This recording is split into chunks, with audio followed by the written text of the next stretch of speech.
I never foresaw destruction dressed in silk. Sunlight glittered across imported wine as I lounged on our marble terrace, unaware of the bomb ticking inside our marriage. Marcus returned early. That was my first warning. His footsteps echoed through the hallway like a judge's gavel, sharp, final. Without greeting, without eye contact, he flung a folder beside me. Pages splayed like broken promises. "What's this?" I whispered.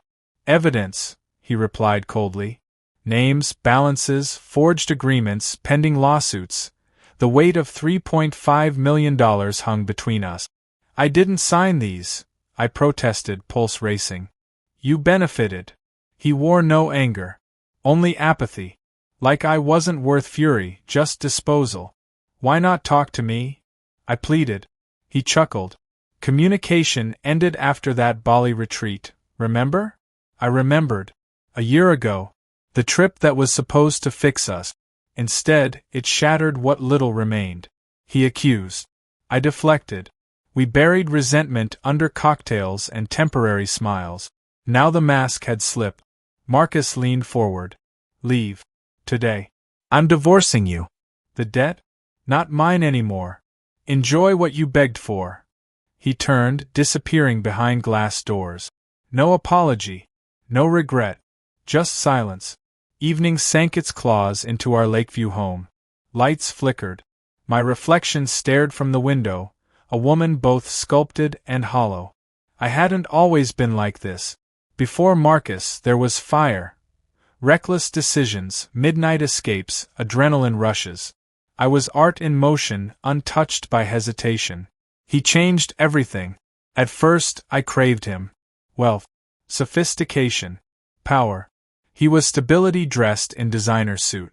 But stability became a cage. I became its prisoner. 3 days passed. No messages. No calls. Just legal notifications piling on marble counters like snow on graves. Then came a knock. I opened the door. A stranger stood confidently, tailored suit hugging a tall, lean frame. Silver streaks kissed his dark hair. His eyes? Stormy. Dangerous. "Ava Renly?" he asked, voice smooth. "Yes. Elias Dre. I'm here on behalf of your husband." My stomach tightened. He extended a hand. I took it, skin brushing. "Electric." He smiled faintly. "Marcus hired me to evaluate your assets." His eyes scanned our home, expensive furniture, crystal chandeliers, curated art. All drowning. "Lovely place," he added dryly. "For a sinking ship." I rolled my eyes. "Do you insult every client?" "Only the ones pretending they're not doomed." I smirked despite myself. "Charming." He stepped in without permission. Bold. Over the next week, Elias became constant. Phone calls, meetings, forms, reports. We sat side by side, unraveling lies Marcus left behind like poisonous breadcrumbs. I expected coldness. I got wit. I expected indifference. I got intensity. His presence filled rooms Marcus had long since abandoned, not just physically, but emotionally. Elias asked questions Marcus never bothered with. What were my passions? Why had I given up photography? Why had I married someone like Marcus? I didn't have answers. Just bruised pride and a sharp tongue. But he didn't flinch. He looked at me like I was someone real again. One night, we sat surrounded by spreadsheets. "I hate numbers," I sighed, stretching. He stared. "But you're stunning when frustrated." My breath caught. Silence stretched. He stepped closer. "Tell me something true." I blinked. "I haven't felt desired in years." "Good," he murmured, brushing hair from my cheek. "Let me fix that." His lips claimed mine, no hesitation. Months of silence, cold beds, and self-doubt dissolved. Heat exploded through me. My arms wrapped around him, fingers tangled in his collar. His scent, cedar, musk, danger, intoxicated. We stumbled backward, lips locked, knocking over a lamp, crashing onto the velvet couch. His jacket landed on the floor. My blouse followed. Fingertips traced curves Marcus never cared to rediscover. Every touch was deliberate. Every kiss a revelation.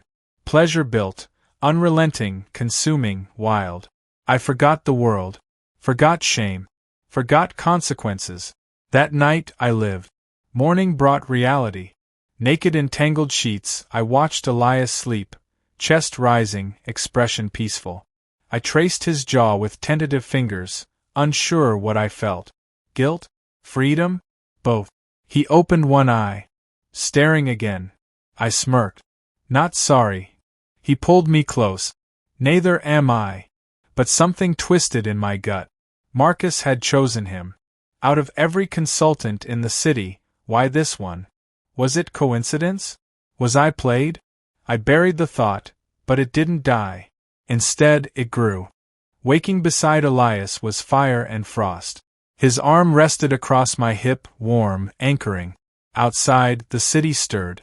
But I remained still, wrapped in yesterday's chaos, this morning's calm. He stirred. Sleep well? He murmured, lips brushing my shoulder. Unexpectedly, I whispered. Neither of us spoke about what happened. We didn't need to. It clung to the air like perfume, heady, thick, addictive.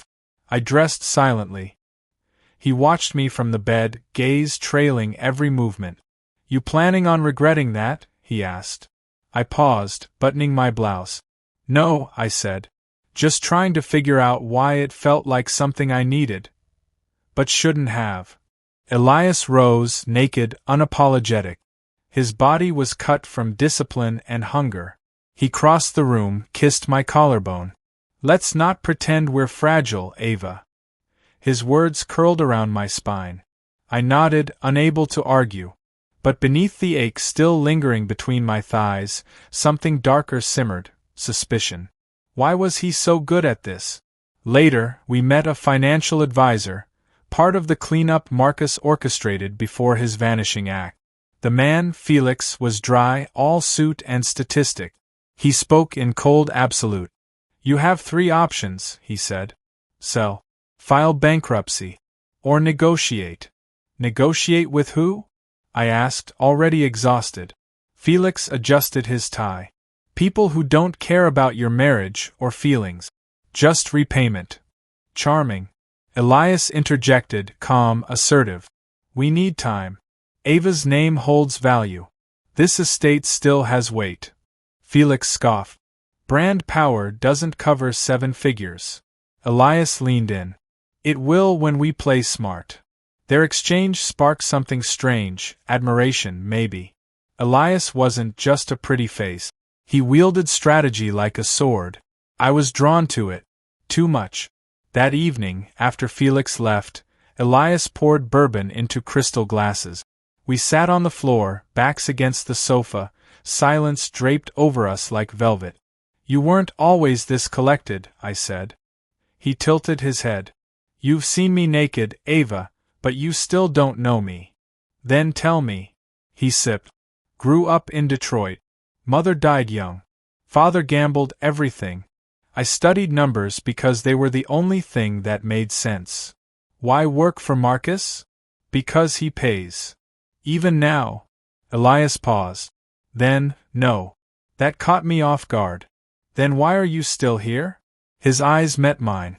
Maybe I wanted to see what kind of woman could survive being married to that bastard. My heart raced. You already did more than survive, he added softly. We kissed again. Slower. Deeper. This time, it wasn't fire. It was hunger. Need. Connection. We made love against the window overlooking the lake, moonlight spilling across our bodies like liquid silver. I wasn't pretending anymore. I wanted him. Every inch, every gasp, every raw, desperate confession murmured between kisses. And when we collapsed, tangled, sweaty, breathless, I knew things had changed. Not just in my body, but in my mind. Morning brought paperwork and paranoia. While Elias took a call, I searched his briefcase. Guilt stabbed at me. But I needed to know. Inside, I found folders. Real estate titles, debt schedules, email printouts. Then, something unexpected. A contract. Signed by Marcus. Outlining Elias's commission, based on how quickly I surrendered ownership of the estate. Blood drained from my face. I heard footsteps, snapped the case shut. Turn. He stood in the doorway, unreadable. You snooped, he said flatly. I had to.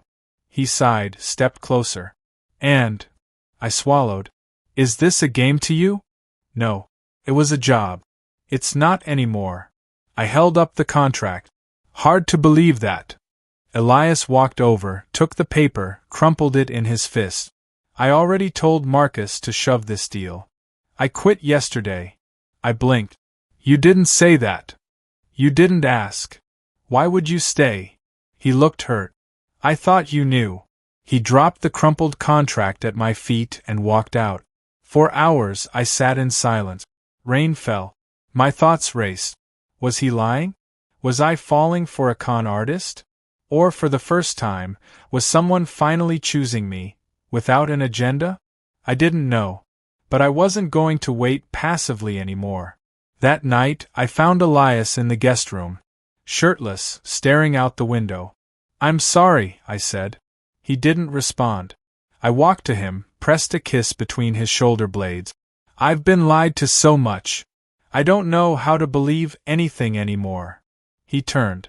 Then start here, he whispered, placing my hand over his chest. We kissed again. But this time, it wasn't lust. It was the beginning of something dangerous. Something real. I used to believe heartbreak felt like thunder, loud, wild, destructive. But real betrayal? It's quiet. Precise. It creeps in on silk slippers and poisons you with a smile. I stood before the mirror, draped in midnight velvet, a gown Elias picked for the investor gala. My skin shimmered beneath the plunging neckline. The old Ava, the one Marcus married, would have chosen pearls. I chose vengeance tonight. Elias appeared behind me, tuck's jacket crisp, lips grazing my shoulder. You ready to burn a few bridges? He asked. I smiled, unblinking. Only the ones leading back to hell. The ballroom dripped wealth. Gold-trimmed chandeliers. Caviar trays. Fake laughter. Greedy glances. Elias walked beside me like a storm held barely in check. His presence turned heads, but mine turned minds. We mingled, laughed, watched, plotted. Then I saw him, Marcus, leaning against a marble pillar, drink swirling, smug grin intact. He hadn't aged, just hardened. Our eyes met. His smirk twitched. He raised his glass toward me like a toast. I walked straight past him. Power isn't taken, it's stolen quietly. Later, I cornered an associate Marcus once bragged about. Julian Mercer. Older, arrogant, easily flattered. I let him speak, nodding, sipping champagne while Elias distracted the press nearby. So tell me, I purred, how much of Marcus's empire is actually liquid? Julian chuckled. You mean now that it's all under Darcy Holdings? I froze. What? Oh, didn't he tell you? Darcy Holdings owns everything. Smart move, really. Nobody sues an empty vault. My heart sank. Darcy Holdings was my family's shell company, a dormant LLC I hadn't touched in years. Except, someone used my maiden name to shift Marcus's asset. Which meant, he forged my signature. And the company? Technically still registered under me. He dumped the debt, kept the assets, under my name. Genius. Cruel. Illegal. Deadly. I found Elias near the fountain, alone, watching stars dance in the ripples. He stole everything, I said. He turned. I explained everything. Julian. Darcy Holdings. The forged merger. He listened, silent. Then he said, we flip it. I blinked. What? You're the owner. Legally. Publicly. That means he's the one trespassing on your fortune. So we don't sue, we strike. How? His eyes darkened. We leak it. Tip the IRS. Feed tabloids. Scare investors. Let the panic unravel his lies while we seize back control. I stared at him, stunned. You're not just dangerous, I whispered. You're surgical. He smirked. You didn't think I was just here to look good in suits, did you? That night we didn't go home. We booked a penthouse downtown, Elias's idea. Somewhere fresh, clean, untouched by ghosts. The windows stretched from floor to sky. Rain tapped glass like secrets begging entry. He poured scotch. I lit a candle. We sat on the floor, staring at each other. You never asked me why I stayed with Marcus, I said. He looked at me, expression unreadable. Because I thought pain was my price for security, I continued. He gave me comfort. But you gave me clarity. He reached out, fingers tracing my wrist. You gave yourself that. I kissed him. Slow. Fierce. Real. We didn't rush. We undressed each other like unwrapping silk. Each inch revealed was worship. He laid me down on the fur rug, bare skin against warm softness. Firelight flickered over our bodies. I arched beneath him, sighing, moaning, unraveling. His hands moved like memory, familiar yet thrilling. I felt everything, and for the first time in years, I wasn't just wanted. I was seen.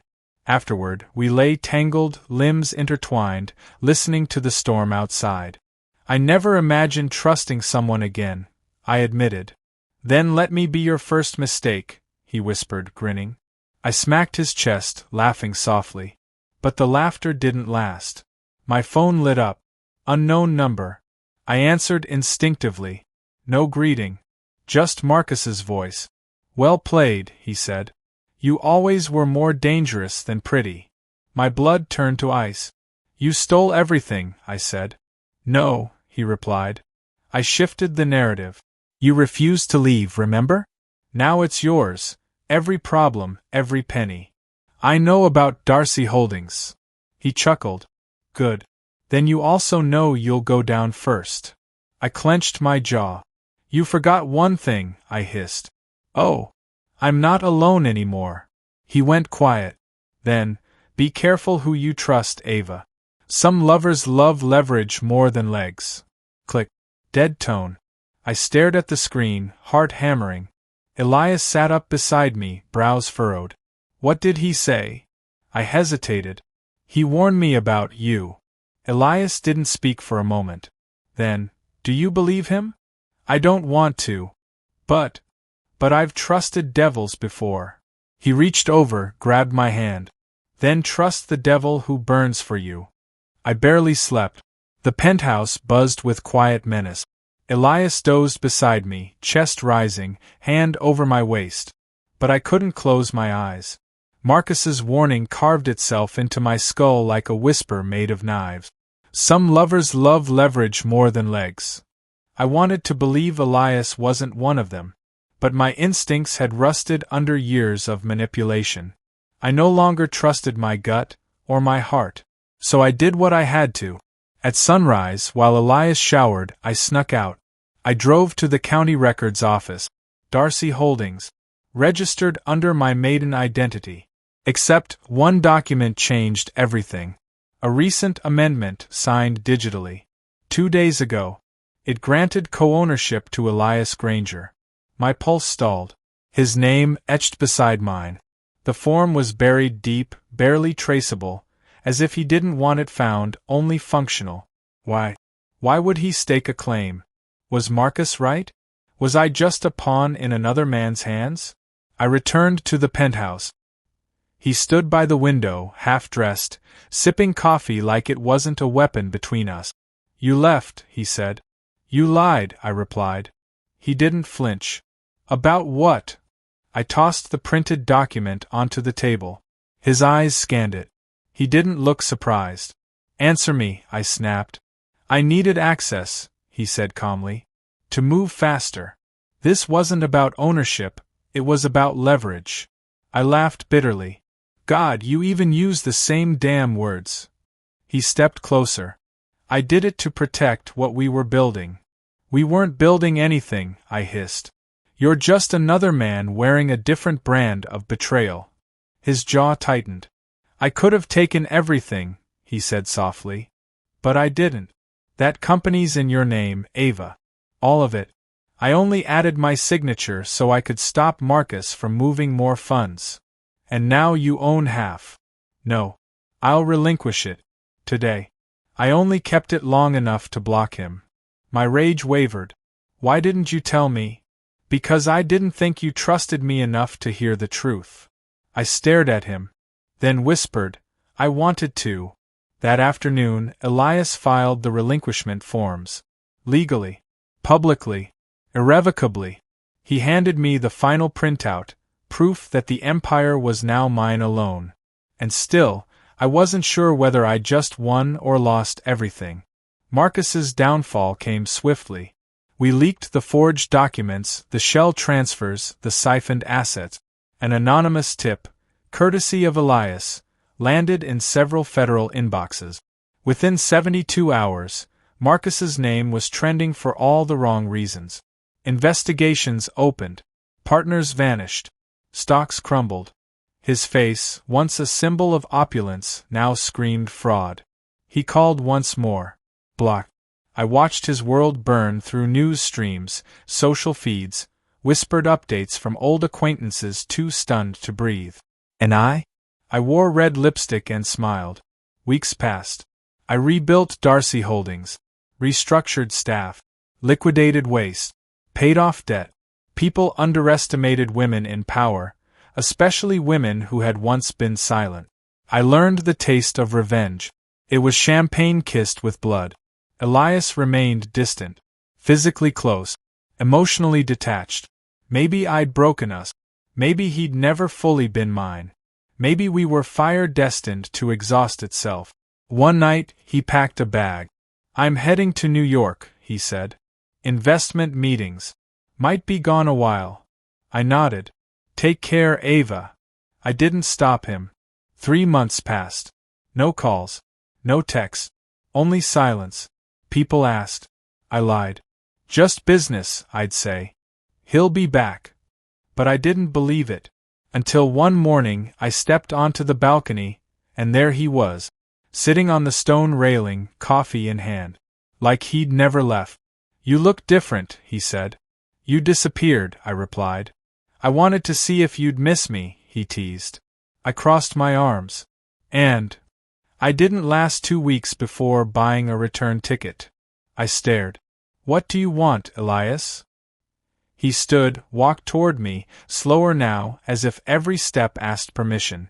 I want what we started. But on your terms this time. No more signatures behind my back? No more secrets, he promised. He pulled something from his pocket. A ring. Sapphire. No diamonds. Just deep blue, like the first dress he ever saw me in. This doesn't mean I own you, he said. It means I choose you. Fully. Fiercely. Freely. I stared at it. Then at him. You're still infuriating. He grinned. But worth it. I sighed. Took the ring. Slid it on. God help me, I muttered, yes. We kissed under dawn's golden haze. Not like sinners. Not like survivors. But like partners. 2 broken people who chose to rebuild. Not just a company. But each other.